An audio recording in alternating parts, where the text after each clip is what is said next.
Profit is brought to you by StopToShop.com, and they've got a handful of specials for the upcoming season of Pokemon. They've got Pokemon pack codes for the soon-to-be live Pokemon Trading Card Game Online program, and the prices for all Heart Gold, Soul Silver on single cards have been cut. In addition, click on the link in my description and get a 10% discount on your full order at checkout. If you're looking for cards, make the stop. It's Stop to Shop. Hey Profit fans, and welcome to today's Pokemon Trading Card Game Card of the Day. Today's card is one from my World Championship deck itself, Jirachi, from both Unleashed and Call of Legends. Now Jirachi is a really interesting card. It serves a lot of purposes, and I think that's why it's worth playing. Here are a few. The main is Jirachi's Pokemon Power Stardust Song. When you play it on your bench, you can flip 3 coins, and for each heads that you flip, you can take a Psychic Energy from your discard pile and attach it to Jirachi. Now this can have a lot of uses, but mainly, it's just straight energy acceleration. Putting it to 3 coin flips is a risk, but it's better than having it all down on 1, and most of the time you should be able to get around 1 or 2 energy on Jirachi, as long as you flip those 3 coins and have enough Psychic Energy in the discard pile. Basically, all you have to do is get Psychics in the discard, either through Junk Arm, retreating, getting a Pokemon with Psychic Energy knocked out, or Sage's Training, and then you can later pick them back up with Jirachi to use as you like.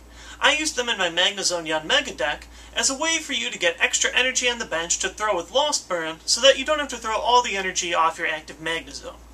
I guess you could see it as an alternate way to attach extra energy, aside from using Pachirisu. However, the reason I chose Jirachi over Pachirisu was his attack. Jirachi's attack, Time Hollow, lets you devolve your opponent's Pokemon up to the amount of energy attached to Jirachi. Now, one commonly misconceived thing is that Jirachi needs to have only Psychic Energies on it. However, as I learned, you can attach a Psychic and then other kinds of energy to count as the next energies. For example, I got 2 knockouts by devolving 2 Magnezones against Jason Harry in round 4 by having both a Psychic and a Lightning Energy on Jirachi. Not everybody knows that rule, and it actually makes it a little bit easier to devolve a couple of Pokemon at once. Now Jirachi isn't the best surefire way to get knockouts, but in the combination with the right deck, it's actually pretty effective. Now in our format for Worlds, there were a lot of Pokemon that were evolved by Rare Candy. Some of them including Vileplume, Magnezone, and Typhlosion. All these Pokemon have fairly lower HP basic Pokemon below them that when you pile enough damage on them, they can be devolved for a knockout that you couldn't have gotten otherwise. With the combination of Kingdra and Yanmega Prime, you can snipe up to 50 damage a turn, and that can just keep piling up with extra damage counters as you Spray Splash each turn with Kingdra.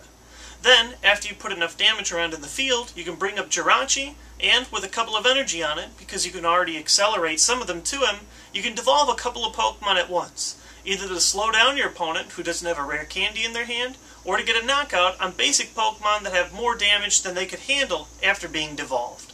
Now, Jirachi also works in other decks, and he might be seen as an option to work with for Gothitelle. Gothitelle trainer locks in the active spot, but it is a little bit slow to get set up, and it requires having a lot of Psychic Energy on it. Using Jirachi to get some Psychics in play, and then move them with something like Shaman or Mismagius could be a good strategy. All in all, I think Jirachi is a really great card, it's really overlooked, and I think that it works in a lot of different kinds of decks. Now, I don't know how popular Stage 2 decks are going to be with the rise of Catcher, but in the format that I just played it with, I really like Jirachi, and it helped me win a couple of games at Worlds. Altogether, for playability, I give Jirachi an 8 out of 10. And for artwork, depending on the version that you're looking at, I give it anywhere from a 6 to an 8.5. Personally, I think that the Unleashed artwork is a little bit boring. It's just standard Jirachi and a couple of energies. But for some reason, I really like the art direction on the Call of Legends one. It has an extremely cool holographic pattern with both swirls and lines, and I just think that it looks really cool. Anyways, I hope you guys enjoyed today's Pokemon Trading Card Game Card of the Day, and tune in with me soon for another one. Peace! You want the best tricks? I suggest you profit. You want a mess spread? I suggest you drop it. Once we started rolling, you know you can't stop it. Let's go and get some lessons from JWittz and Profit. Yeah.